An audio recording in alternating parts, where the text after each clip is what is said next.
2023 വന്ന സമൻസാണ്. ഇതുവരെ ആരും അറിഞ്ഞിട്ടില്ല. ഇതാണോ ബിജെപി CPM തമ്മിലുള്ള ഡീൽ?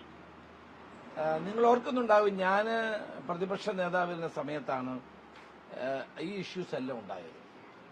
അന്ന് ഈ സ്വർണ്ണ കള്ളക്കടത്തുമായി ബന്ധപ്പെട്ടതും അതോടൊപ്പം ലൈഫ് മിഷനുമായി ബന്ധപ്പെട്ട് വടക്കാഞ്ചേരിയിലെ നിർമ്മിച്ച ഫ്ളാറ്റുകളുടെ ഇഷ്യൂ പറഞ്ഞതും ഒക്കെ ആ കാലത്താണ്. അന്ന് ഞങ്ങൾ വളരെ വ്യക്തമായി പറഞ്ഞിരുന്നു, മുഖ്യമന്ത്രിക്ക് ഇതിന് പങ്കുണ്ട്, മുഖ്യമന്ത്രിയുടെ ഓഫീസിന് പങ്കുണ്ട്. അന്ന് നമ്മൾ പറഞ്ഞപ്പോൾ പല എതിർവാദങ്ങളാണ് നേരത്തെ ഉന്നയിച്ചത്. ഇപ്പോൾ വസ്തുതകൾ പുറത്തു വന്നല്ലോ. മുഖ്യമന്ത്രിയുടെ മകന് സമൻസ് അയച്ചിട്ട് പിന്നൊന്നും ഉണ്ടായില്ല, ആവിയായിപ്പോയി. ഈ സ്വർണ്ണക്കള്ളക്കടത്ത് കേസും അതോടൊപ്പം തന്നെ ലൈഫ് മിഷനുമായി ബന്ധപ്പെട്ട അഴിമതിയും ആവിയായി പോകാനുള്ള കാരണം എന്താണ്? അന്നേ ഞങ്ങൾ പറഞ്ഞിരുന്നു, CPM-ഉം BJP-യും തമ്മിലുള്ള അവിശുദ്ധ കൂട്ടുകെട്ടാണ് ഈ സ്വർണ്ണക്കള്ളക്കടത്ത് കേസും ലൈഫ് മിഷൻ കേസും കള്ളപ്പണം വെളുപ്പിക്കലും ഒക്കെ ആവിയായത്. വളരെ സത്യമായില്ലേ? 2023 ED നോട്ടീസ് അയക്കുന്നു. പിന്നെ എന്തുണ്ടായി? ആ നോട്ടീസ് കിട്ടിയ ആള് ഹാജരായില്ല. പിന്നെന്താ ഉണ്ടായത്? ഒന്നും ഉണ്ടായില്ല. അവിടെയാണ് നരേന്ദ്രമോദിയും പിണറായി വിജയനും തമ്മിലുള്ള രാഷ്ട്രീയ ബാന്ധവം വ്യക്തമാകുന്നത്. അപ്പൊ ഇതെല്ലാവർക്കും ഇപ്പൊ ബോധ്യമായല്ലോ. അന്ന് ഞങ്ങൾ പറഞ്ഞപ്പോൾ ആർക്കും ബോധ്യപ്പെട്ടില്ല. ഇപ്പൊ എല്ലാവർക്കും ബോധ്യപ്പെട്ടല്ലോ. ED ഒരാൾക്കൊരു സമൻസ് അയക്കുന്നു, അയാൾ ഹാജരാവുന്നില്ല, അടുത്ത നടപടിയിലേക്ക് പോകണ്ടേ? പോയിട്ടുണ്ടോ? അപ്പോൾ കേന്ദ്ര ഏജൻസികളെ പോലും ഇന്ന് വരുതിക്ക് നിർത്തിക്കൊണ്ട് മുന്നോട്ട് പോകാൻ കേരള മുഖ്യമന്ത്രിക്ക് കഴിയുന്ന എങ്ങനെയാണ്? അവിടെയാണ് BJP-യും നരേന്ദ്രമോദിയും തമ്മിലും CPM-ഉം തമ്മിലുള്ള ബന്ധം പുറത്തു വരുന്നത്. ഞങ്ങളിത് ആവർത്തിച്ച് അന്ന് പറഞ്ഞ കാര്യങ്ങളാണ്. അന്ന് സ്വർണ്ണക്കള്ളക്കടത്തുമായി ബന്ധപ്പെട്ട വസ്തുതകൾ പുറത്തു വന്നപ്പോൾ ഇത് ഞങ്ങൾ ആവർത്തിച്ച് പറഞ്ഞതാണ്.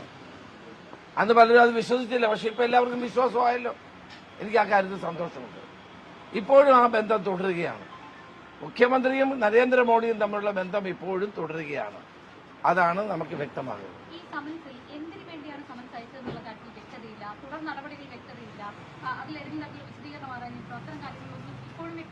എല്ലാം വ്യക്തതയുണ്ട്. കാരണം ഇത് ലൈഫ് മിഷനുമായി ബന്ധപ്പെട്ട കാര്യത്തിൽ കള്ളപ്പണം വെളുപ്പിച്ചു. അതാണ് കാര്യം. വേറെന്താ കാര്യം? ലൈഫ് മിഷനുമായി ബന്ധപ്പെട്ട് അവിടെ നിന്ന് കോടിക്കണക്കിന് രൂപ കിട്ടിയ സംഭവമാണ് ഇത് വ്യക്തമാകുന്നത്. അത് നേരത്തെ ഉയർന്നു വന്ന കാര്യം തന്നെയാണ്. വടക്കാഞ്ചേരി MLA അനിലക്കര അന്നത് നിയമസഭയ്ക്കകത്തും പുറത്തു ഉന്നയിച്ചതാണ്. ഞാനത് നിരവധി തവണ പത്രസമ്മേളനങ്ങളിലൂടെ പറഞ്ഞ കാര്യമാണ്. അപ്പൊ ഇപ്പോൾ എല്ലാവർക്കും വ്യക്തമായിരിക്കുന്നു, CPM-ഉം BJP-യും തമ്മിലുള്ള രാഷ്ട്രീയ ബന്ധമാണ് ഈ കാര്യങ്ങളൊന്നും പിന്നെ മുന്നോട്ട് പോകാതിരുന്നത്. സ്വർണ്ണക്കള്ളക്കടത്ത് കേസും കള്ളപ്പണം വെളുപ്പിക്കലും ഒക്കെ ആവിയായി പോയതിന്റെ കാരണം ഇതാണ്.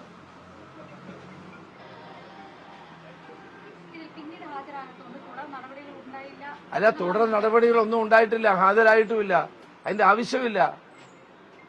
അതിനാൽ തുടർന്നാണ് മുഖ്യമന്ത്രിയുടെ പ്രിൻസിപ്പൽ സെക്രട്ടറിയായ ശിവശങ്കറിനെ ജയിലിൽ അടച്ചതും അതിന്റെ ഭാഗമായിട്ടാണ്. മറ്റുള്ള ആളുകളെ ആരും പിന്നെ ചോദ്യം പോലും ചെയ്തില്ലല്ലോ. അവിടെയാണ് യഥാർത്ഥത്തിലുള്ള രാഷ്ട്രീയം നമുക്ക് കാണാൻ സാധിക്കുന്നത്. അതായത് നേരത്തെ മകളെ കുറിച്ചായിരുന്നു പ്രശ്നം. ഇപ്പോൾ മകനും യഥാർത്ഥത്തിൽ കേന്ദ്രം പിടികൂടാനിരുന്ന ഒരാളാണ് എന്നാണ് ഇപ്പോൾ വ്യക്തമാകുന്നത്. അല്ല, ഇപ്പൊ ഒരു കാര്യമാണ് വ്യക്തമായിട്ടുള്ളത്. ED സമൻസ് അയച്ച വ്യക്തി ഹാജരായില്ലെങ്കിലും പിന്നീട് നടപടി സ്വീകരിക്കാത്തത് എന്തുകൊണ്ടാണെന്ന് കേരളത്തിലെ ജനങ്ങൾക്ക് ബോധ്യപ്പെടുന്ന കാര്യമല്ലേ? അവിടെയാണ് പിണറായി വിജയനും നരേന്ദ്രമോദിയും തമ്മിലുള്ള രാഷ്ട്രീയമായ ഒത്തുതീർപ്പ് അല്ലെങ്കിൽ അഡ്ജസ്റ്റ്മെന്റ് വ്യക്തമാകുന്നത്. വളരെ വ്യക്തമായിരിക്കും. അന്ന് ഞങ്ങളത് പറഞ്ഞപ്പം നിങ്ങൾ പലരും വിശ്വസിച്ചില്ല. ഇപ്പൊ അത് വ്യക്തമായിരിക്കുക. മുഖ്യമന്ത്രിയുടെ കുടുംബത്തിനുള്ള സംരക്ഷണ കവചമാണ് ഇപ്പോൾ ഈ കേന്ദ്രവുമായിട്ടുള്ള ഈ ആവശ്യത്തിന് ബന്ധം എന്നാണോ കോൺഗ്രസ് പറയുന്നത്? അല്ല, അന്ന് തന്നെ ആ ബന്ധമുണ്ട്. അതാണല്ലോ സ്വർണ്ണക്കള്ളക്കടത്ത് ഇത്രയും പ്രമാദമായ ഒരു കേസുണ്ടായിട്ട്, രാജ്യാന്തര ബന്ധമുള്ള ഒരു കേസുണ്ടായിട്ട് ഇതേ സംബന്ധിച്ചുള്ള അന്വേഷണം ഒരു ദിക്കിലും എത്താതെ പോയത് അതുകൊണ്ടല്ലേ? അല്ലെങ്കിൽ ഇതെങ്ങനെയാണോ ആ കേസ് പോകേണ്ടത്? ഇങ്ങനെയാണോ ആ കേസിന്റെ പരിസമാപ്തി ഉണ്ടാകേണ്ടത്? അപ്പൊ അതിന്റെ പിന്നിൽ യഥാർത്ഥത്തിലുള്ള രാഷ്ട്രീയം കളിയുണ്ട് എന്നത് വളരെ വ്യക്തമല്ലേ? ശബരിമല കേസ് മുന്നോട്ട് പോയിക്കൊണ്ടിരിക്കുകയാണ്. പലതരത്തിലുള്ള വാദങ്ങൾ കോടതിക്കകത്തും പുറത്തും നിയമസഭയ്ക്കകത്തും പുറത്തും ഒക്കെ നടക്കുന്നു. പക്ഷേ ഇത് ഈ സ്വർണ്ണമൊട്ട പ്രശ്നം കോൺഗ്രസിന് തിരിച്ചടിയാകും എന്നാണ് പരക്കെ ഇപ്പോൾ പറഞ്ഞു കേൾക്കുന്നത്. അല്ല, എനിക്കത് മനസ്സിലാവുന്നില്ല. ചില ആളുകൾ അങ്ങനെ പറഞ്ഞുകൊണ്ടിരിക്കുന്നു. 10 വർഷം ഭരിച്ച ഒരു ഗവൺമെന്റ്, അവരുടെ ദേവസ്വം ബോർഡ് പ്രസിഡന്റുമാരും അവരുടെ മന്ത്രിമാരും സ്വർണം കക്കുന്നു. സ്വർണം കക്കുന്നവർക്കല്ല പ്രശ്നം, UDF-നാണ് പ്രശ്നമെന്ന് ആരെങ്കിലും പറഞ്ഞാൽ അതെന്റെ യുക്തി എനിക്ക് പിടികിട്ടുന്നില്ല. ഞങ്ങൾക്ക് എന്താ ഇത് ആരാ പുറത്തു കൊണ്ടുവന്നത്? ഇത് പുറത്തു വന്നതിന് ദേവസ്വം വിജിലൻസിന്റെ അന്വേഷണത്തോടെയല്ലേ? അപ്പോൾ കള്ളന്മാരെ പിടികൂടണം. കള്ളന്മാരെ സംരക്ഷിക്കാൻ ആരും ശ്രമിക്കരുത്. ദേവന്റെ മുതൽ കട്ടവരെ സംരക്ഷിക്കരുത്. അമ്പലം വിഴുങ്ങിയ ആളുകളെ സംരക്ഷിക്കരുത്. അത് തെറ്റായ നടപടിയാണ്. അങ്ങനെ ഒരു പ്രചരണം നാട്ടിൽ നടക്കുക. UDF-ന് എന്ത് കുഴപ്പം ഇതുകൊണ്ട് വരാൻ പോകുന്നത്? 10 വർഷം നാട് ഭരിച്ചിട്ട് ശബരിമലയിലെ സ്വർണം മുഴുവൻ അടിച്ചു മാറ്റിയിട്ട്, രുദ്രാക്ഷവും യോഗദണ്ഡും അടിച്ചു മാറ്റിയിട്ട്, എന്നിട്ട് ആ കള്ളന്മാരെ മുഴുവൻ സംരക്ഷിച്ച ഗവൺമെന്റിനല്ല കുഴപ്പം, UDF-നാണ് കുഴപ്പമെന്ന് പറയുന്നെങ്കിൽ എന്താണ് ഇതിനെപ്പറ്റി പറയാനുള്ളത്? ഞങ്ങൾക്ക് എന്ത് കുഴപ്പമാണ്? ഞങ്ങൾ ആവശ്യപ്പെട്ടത് എന്താണ്? ഇത് അന്വേഷിക്കണം, വസ്തുതകൾ പുറത്തു കൊണ്ടുവരണം, കള്ളന്മാരുടെ കയ്യിൽ കയ്യാമം വെക്കണം. കള്ളന്മാരുടെ കയ്യിൽ കയ്യാമം വെക്കാതെ കള്ളന്മാരെ സംരക്ഷിക്കുന്ന നിലപാടിനോട് ആർക്ക് യോജിക്കാൻ കഴിയും? അങ്ങനെ ഒരു പ്രചരണം നടക്കുന്നത് തന്നെ ദൗർഭാഗ്യകരമാണ്. UDF-ന് എന്താ തിരിച്ചടി ഉണ്ടാകുന്നു? എനിക്ക് പിടികിട്ടുന്നില്ല. എന്താണ് UDF-ന് തിരിച്ചടി ഉണ്ടാകുന്നത്? അപ്പൊ ദേവസ്വം ബോർഡ് പ്രസിഡന്റ് തന്നെ ചില കാര്യങ്ങൾ അംഗീകരിക്കുന്നു. അന്നത്തെ ദേവസ്വം ബോർഡ് പ്രസിഡന്റ് 2019 നടന്ന സംഭവങ്ങളാണിതെല്ലാം. അന്ന് ആരാണ് നാട് ഭരിച്ചത്? അന്ന് ഭരിച്ചത് ഇടതു മുന്നണിയല്ലേ? ഇപ്പോഴും ഭരിക്കുന്ന അവരല്ലേ? ഈ ശബരിമല ധർമ്മശാസ്താവിന്റെ സ്വർണം മുഴുവൻ കട്ടുകൊണ്ടുപോയ ആളുകളെ സംരക്ഷിച്ചത് ഈ ഗവൺമെന്റും മന്ത്രിമാരും ദേവസ്വം ബോർഡ് പ്രസിഡന്റുമാരും അല്ലേ? അപ്പൊ ഈ കള്ള മുതൽ തിരിച്ചു പിടിക്കണം. ഇത് കട്ട ആളുകളെ നിയമത്തിന് മുമ്പിൽ കൊണ്ടുവരണം. അതാണ് ആവശ്യമായിട്ടുള്ളത്. ഞങ്ങൾ അതുവരെ അതിന്റെ പ്രക്ഷോഭം തുടരും. ഇവിടെ ഒരു ഭക്തൻ, കോടാനുകോടി വരുന്ന ഭക്തജനങ്ങൾ ആ കാനനവാസനായ അയ്യപ്പന്റെ, നിത്യബ്രഹ്മചാരിയായ അയ്യപ്പന്റെ മുമ്പിൽ സമർപ്പിക്കുന്ന ഈ സ്വർണങ്ങളും കാണിക്കയും ഒക്കെ അടിച്ചു മാറ്റുന്ന ആളുകളെ അയ്യപ്പൻ വെറുതെ വിടില്ല, നിയമവും വെറുതെ വിടാൻ പാടില്ല എന്നാണ് എന്റെ അഭിപ്രായം.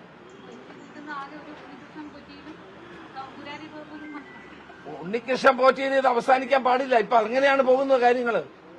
ഇവിടെ ഇതിന്റെ പിന്നിൽ പ്രവർത്തിച്ച വൻ സ്രാവുകളുണ്ട്, വലിയ വലിയ ആളുകളുണ്ട്.